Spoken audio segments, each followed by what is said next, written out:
Benim manevi babamın ortanca oğluydu. O Doğu Türkistan davasının büyük bir mücahidiydi. O davasını ilerlemiş yaşına, bütün sıkıntılarına, sağlık problemlerine, kalp rahatsızlığına rağmen Doğu Türkistan davasını anlatmak için, her yerde anlatmak için canını dişine takmış bir insandı. Geçim sıkıntısına rağmen gecesi gündüzü babasının yolunda, o büyük Türklük mücahidi İsa Yusuf Alptekin'in yolunda Doğu Türkistan davasını anlatmaktı. Mekanı cennet olsun. Allah gani gani rahmet eylesin. Evlatlarının da onun izinden gideceğini düşünüyorum.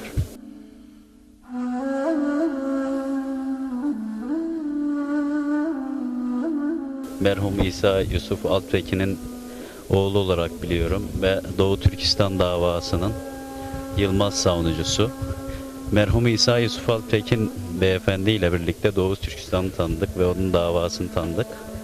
Merhumun vefatıyla birlikte, İsa Yusuf Alptekin'in vefatıyla birlikte Sayın Arslan Alptekin'den bu davanın devamını sağladı ve ondan bunu öğrendik. Bugün burada oluşumun sebebi ona bir vefa borcunu yerine getirmek ve onun bu davasına beraber olarak bizler de hizmet etmek. Çünkü biz bu davayı ondan öğrendik. Arslan Alptekin beyefendi bir Türklük mücahidiydi. Bir Müslüman Türk'ün Doğu Türkistan davasını anlatan bir neferdi.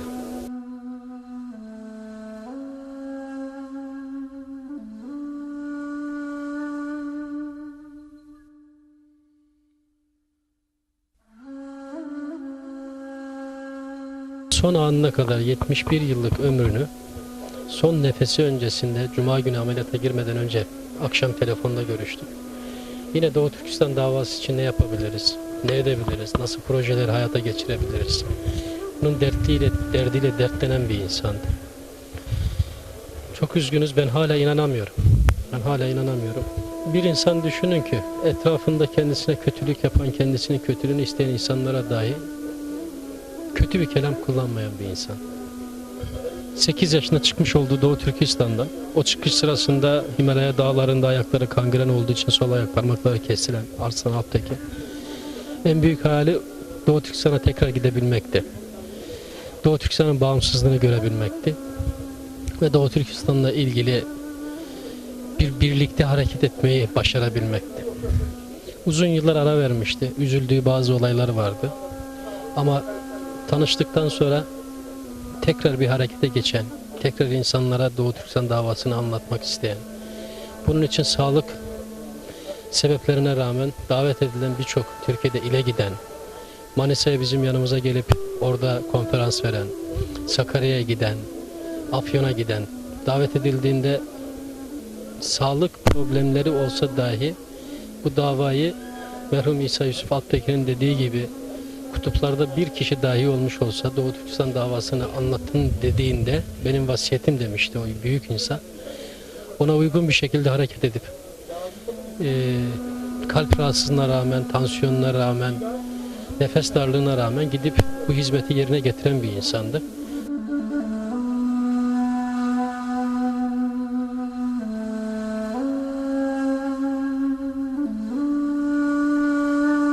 Kendisinin taşıyor olduğu bayrağı umarım bundan sonra da bizler, ailesi, dostları, çocukları, sevenleri ona layık bir şekilde taşıyabiliriz.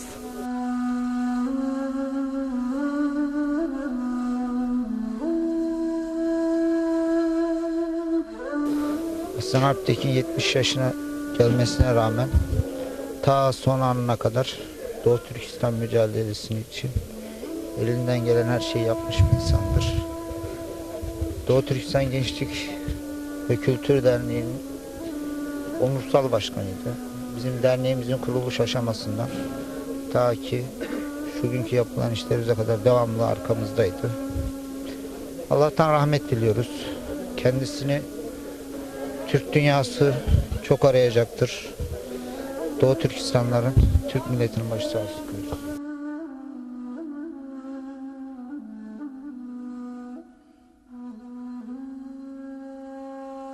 merhum İsa Yusuf hocamızın ikinci oğlu. Büyük meşakkatlerle Türkiye'ye geldiler. Burada Doğu Türkistan davasının öncülüğünü babasından sonra yürüttü. Abileri, kardeşleriyle beraber büyük hizmetlerde bulundu. Bütün gayesi oradaki kardeşlerinin 25-30 milyon üzerindeki Doğu Türkistanlı kardeşlerimizin hürriyetine kavuşmasıydı. En büyük temennisi oydu. Onu görmeyi çok istiyordu. İnşallah kendi çocukları o günleri görür. Allah rahmet eylesin diyorum. Hepimizin başı sağ olsun.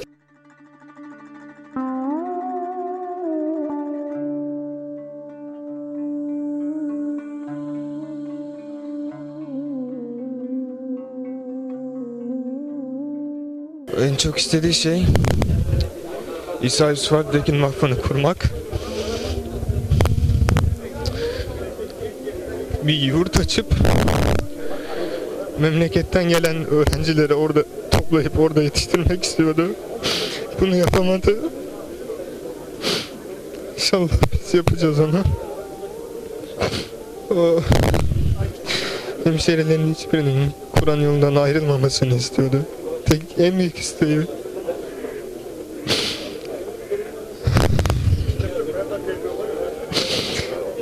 Ömrünü babası gibi geçirdi. Memleketine, milletine hizmet ederek. Bu yüzden büyük mutluluk duyuyorum. Rabbim rahmet eylesin. Vefat etmeden önce görüşmüş müydün? Son olarak bir kelime konuştu mu sana? Ameliyattan önce görüşmüştük. O gün pek bir şey söylemedi. Ameliyattan önceki gece iyiydi aslında. Yüzü de gülüyordu da acısını saklıyor her zaman. Uzun zamandır hasta mıydı, biliyor muydunuz siz? Evet, kanser olduğunu söylüyor da, yani siz biliyor musunuz? 2000 senesinde ilk kalp krizini geçirmişti. Açık kalp ameliyatı olmuştu. 2003'te tekrar bir kalp krizi geçirdi. Stent takıldı. 2008'de bir kalp krizi daha geçirdi. Bir stent daha takıldı. En son 2010 Ramazan ayında bir kalp krizi daha geçirdi. Bir stent daha takıldı. En sonda bu sarılık hastalığı çıktı. İç kanamadan vefat etti.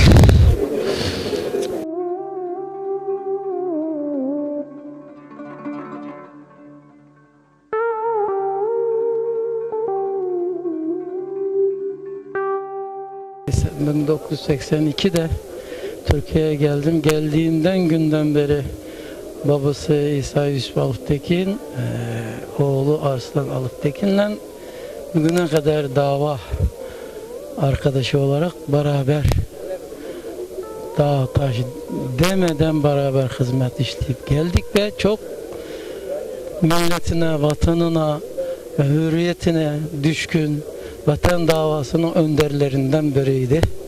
Çok üzgünüz.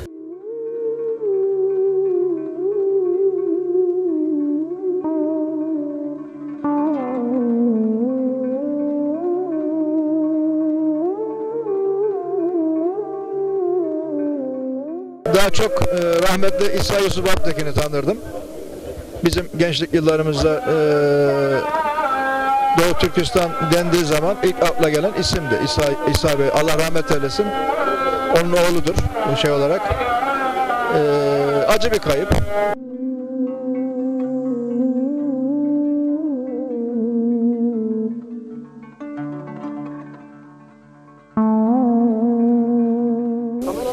Ruhu şad olsun. Evvela söylememiz gereken ilk söz o. Rahatsızlığını biliyoruz. Çok yakından takip ettik. Aileyi de yakından tanıyoruz. İsa Yusuf Alptekin rahmetli büyüğümüzdü. Biz kendisine çok saygı duyardık. Özellikle Doğu Türkistan davasında büyük emeği var bu ailenin. Ve o göç sırasındaki yaşananları anlattığı zaman dayanmanız mümkün değil. Yollarda çekilen çileler, böyle insanlara karşı yapılan muameleler, atet yiyerek yollarına devam etmeleri, o ayrı bir destan yani. O manada hakikaten saygı duyduğumuz bir aile. Allah kalanlara sağlık, sıhhat versin, ömür versin. Kedi ailesine de başsağlığı diliyoruz.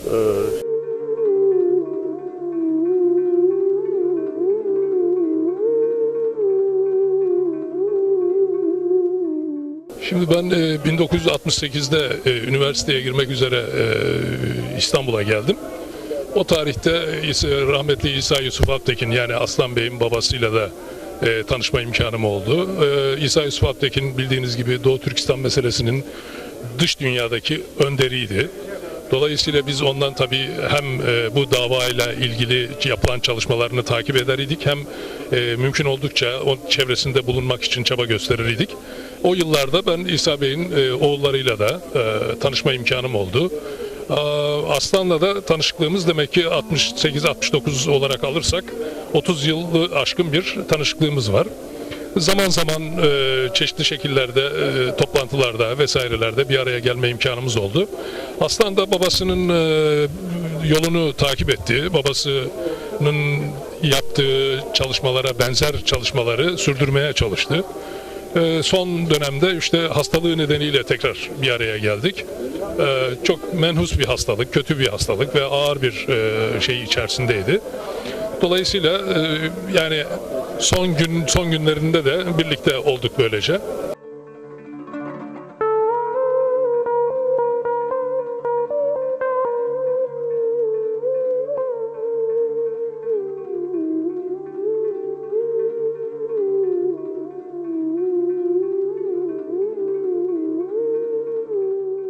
Hiç ki ben onu çok yerlere gittim, belediye başkanlara bir yer alayım, ona bir sağlık, spor tesisleri kuralım, onun çocuklarına bakalım.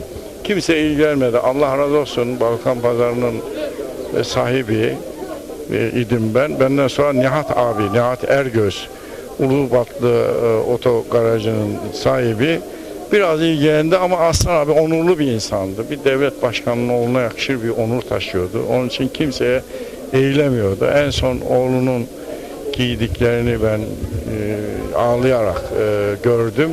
Ve Aslan abi bende bir şey inkar etmezdi. Onun için Aslan abiyle, çocuklarıyla kimse ilgilenmiyor. Ben kahroluyorum. Benim de maddi imkanım iyi olmadığı için ilgilenemiyorum. Lütfen çocuklarına, Hacer Hanım'a ve yakınlarına sahip çıksınlar. Özellikle bizim Başbakanımız Tayyip Bey'in bu işleri iyi bildiğini, iyi bileceğini, ben onu yakında tanıyorum. Tayyip Bey büyük insan. Gerçekten dünyada onun gibi bir lider olmadığı için ona sahip çıkan, ailesine sahip çıkacağına inanıyorum. Başbakan'a götürmenizi sizden rica ediyorum. Aslan Alptekin Bey'i uzun yıllardır tanıyoruz. Aile dostumuzdu kendileri. Dedemin çok yakın arkadaşıydı İsa Yusuf Alptekin Bey, merhum. Arslan abi bundan bir 10 gün önce, 12 gün önce Ankara'daydı. En son görüşmemiz orada oldu. Ankara'da doğrusu sağlığını çok iyi görmemiştim. Yine de hiç belli etmemeye çalışıyordu sağlık durumunun sıkıntılarını. Evimde ağırlama kısmet oldu. Çok mutluyum o açıdan. Arslan Bey anlatmak çok güç. Nadir insanlardan biriydi. En birinci özelliği, dün vakıfta da söyledim, insan gibi insandı. Herkese nasip olmaz. Milliyetçi tarafı çok ağırdı. Ömür boyunca memleketi için çalıştı ama bazı insanlar vardır, memleketi için çalışır ama arkada durur. Aslan abi öyleydi. Herkese, her topluma her türlü yardım yapan, cebindeki maddi manevi bütün güçlerini döken bir insandı ama hep arka planda kalırdı. İnsan yetiştirmeyi severdi. Diyeceğim bugün çok acı bir günümüz. Çok fazla bir şey söyleyemiyorum ama gerçekten son derece iyi bir insan. Milliyetçi bir insan, insan dostuydu, insan gibi insandı Arslan abimiz.